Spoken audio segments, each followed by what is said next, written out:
Hello అండి, నమస్తే. ఇప్పుడు మాట్లాడే టాపిక్ వచ్చేసి ఇండియన్ రినైజన్స్ ద మోడీ డికేడ్ అనేసి నిన్న ఒక బుక్ ఈవెంట్ లాంచ్ జరిగింది. దాంట్లో నరేంద్ర మోదీ గురించి మాట్లాడుతూ అమిత్ షా నరేంద్ర మోదీని మహాత్మా గాంధీ కంటే పెద్ద పర్సనాలిటీగా చూపించే ప్రయత్నం అయితే చేశాడు. ఈ ప్రజాస్వామ్య ఖూనికోరు బీజేపీ, ఆర్ఎస్ఎస్ అండి నరేంద్ర మోదీ, అమిత్ షా వీళ్ళందరూ కలిసి ఇండియా రినైజాన్స్ అని ఒక భూటకమైన ఒక స్టేట్మెంట్ ఇచ్చే ప్రయత్నం అయితే చేశారు. అందులో నరేంద్ర మోదీ గురించి మాట్లాడకంటే ముందు నేను చెప్పిన మాట ఏంటంటే, రీజనల్ పార్టీస్, మరీ ముఖ్యంగా సౌత్ ఇండియా నుంచి ఉన్నటువంటి రీజనల్ పార్టీస్, ఆయన డిఎంకేని టార్గెట్ చేసుకుంటా చెప్పారు. లేకపోతే కేరళ లేకపోతే కర్ణాటక ముఖ్యమంత్రి సిద్ధరామయ్య గారి గురించి మాట్లాడి ఓవరాల్గా సౌత్ ఇండియా మీద తన విషం కక్కే ప్రయత్నం అయితే చేశారు.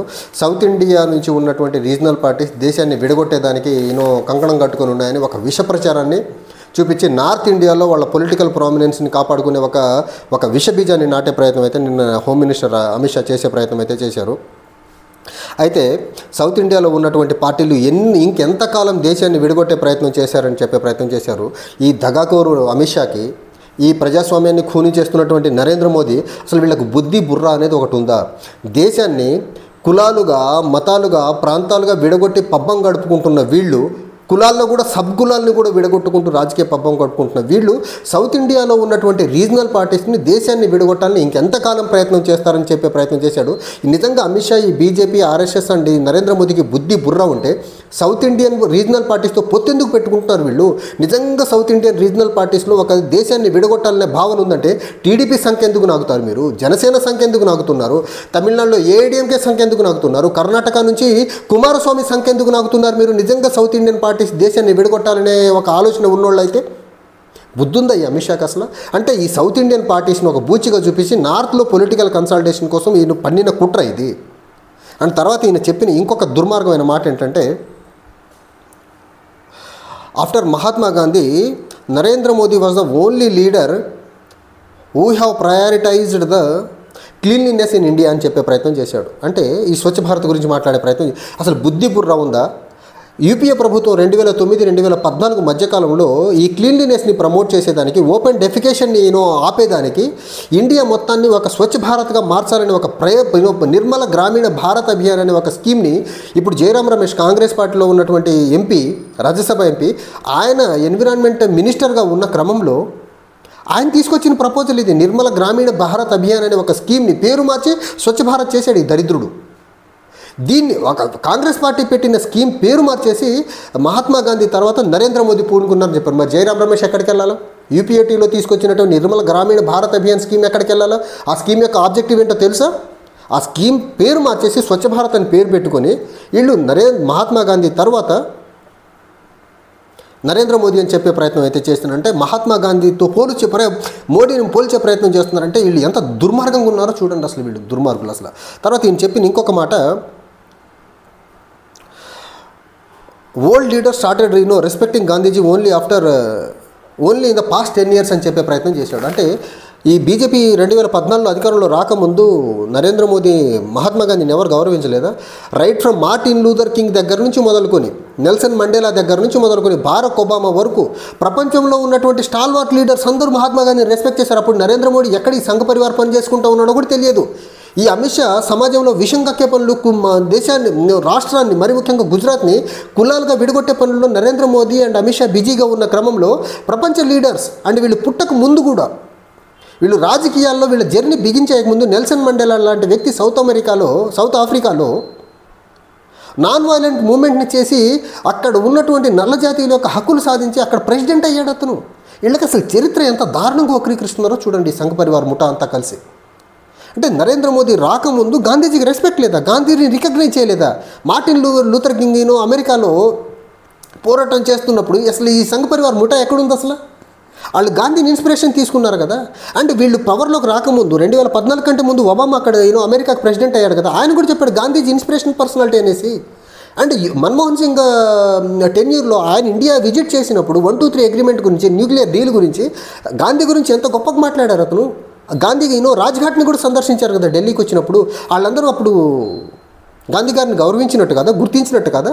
అంటే గాంధీ గారి పేరును కూడా మీరు వచ్చిన తర్వాత ప్రపంచానికి తెలియజేసే ప్రయత్నం చేశారని చెప్తున్నారంటే వీళ్ళు ఎంత దుర్మార్గంగా గాంధీ గారిని చంపేసిన ఈ గుంపు గాంధీ గారి పేరుని ఎంత అడ్డంగా ఎంత మిస్లీడింగ్గా వాడుతుందో చూడండి అసలు. అండ్ నెల్సన్ మండేలా కూడా ఈ సంఘ పరివార్ ముఠా వెళ్ళి గాంధీ గారు భారతదేశంలో ఉన్నారు, గాంధీ గారిని మీరు ఇన్స్పిరేషన్గా తీసుకోండి అని చెప్పారా? మార్టిన్ లూథర్ కింగ్ కూడా వీళ్ళే చెప్పారా?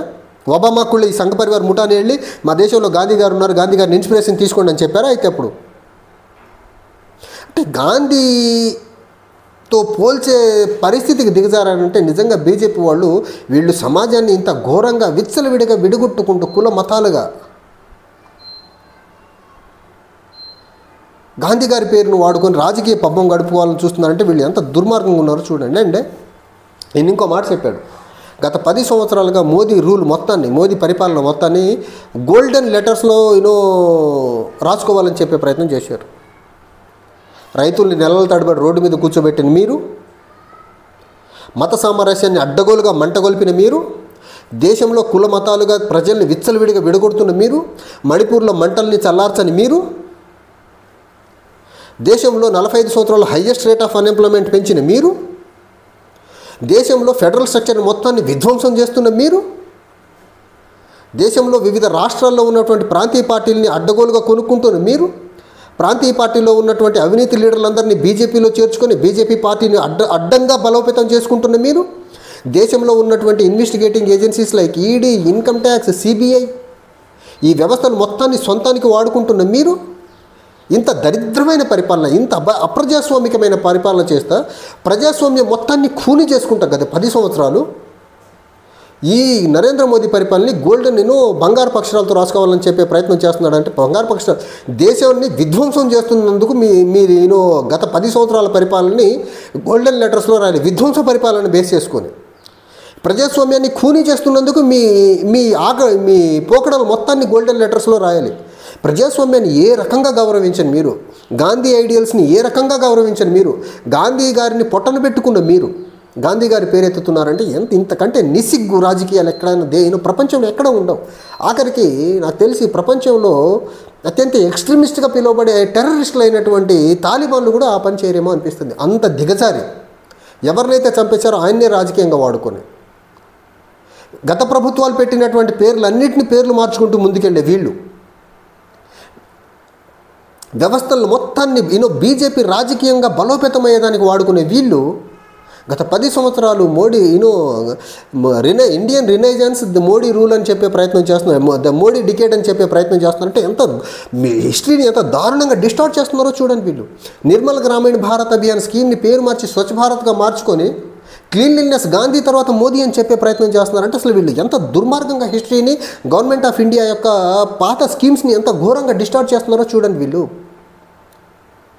ఇలాంటి దుర్మార్గమైన పాలన చేస్తున్న వీళ్ళు, రాష్ట్రాల్లో రాష్ట్ర ప్రభుత్వాల హక్కులు మొత్తాన్ని హరించుకుంటున్న వీళ్ళ పరిపాలన గోల్డెన్ లెటర్స్లో రాయాలని చెప్తున్నారంటే నిజంగా అసలు ఎంత దిగజారి రాజకీయాలు చేస్తున్నారో చూడండి. అంటే ఈ దిగజారిన రాజకీయాల్ని దేశంలో ఈ బత్తాయిలు ఇంకో రకంగా ప్రొజెక్ట్ చేసే ప్రయత్నం చేస్తుంది. అది ఇంకో దుర్మార్గం.